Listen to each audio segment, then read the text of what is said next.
Hallo, herzlich willkommen bei Selmas Recipes. Schön, dass ihr wieder mit dabei seid. In dieser Folge zeige ich euch ein Rezept für richtig schokoladige und saftige Brownies.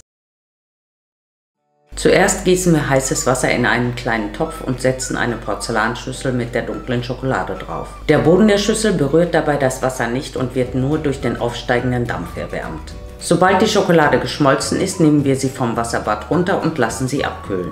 In der Zwischenzeit heizen wir den Backofen auf 175 Grad vor. Für den Teig nehmen wir weiche Butter, weißen Zucker, braunen Zucker, eine Prise Salz, Eier, Vanilleextrakt oder alternativ Vanillezucker, Walnusskerne, die geschmolzene und abgekühlte Schokolade, Kakaopulver, Mehl und eine Messerspitze Backpulver und verrühren alles zu einem Teig.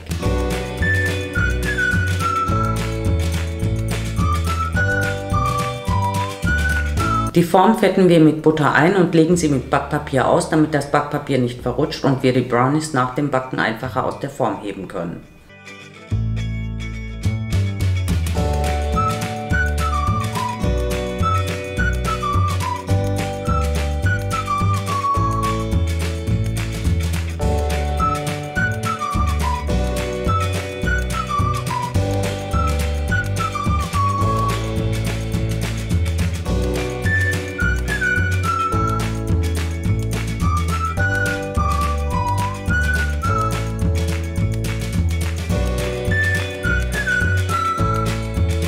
Dann füllen wir den Teig in die Backform, streichen ihn glatt und backen ihn in etwa 20 bis 30 Minuten.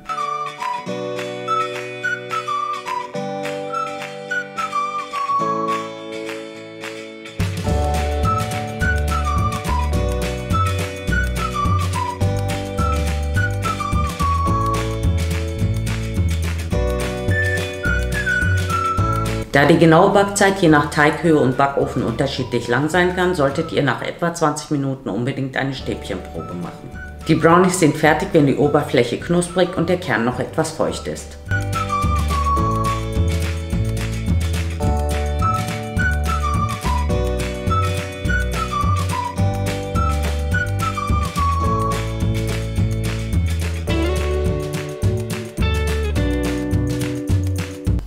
So, das war's auch schon für heute.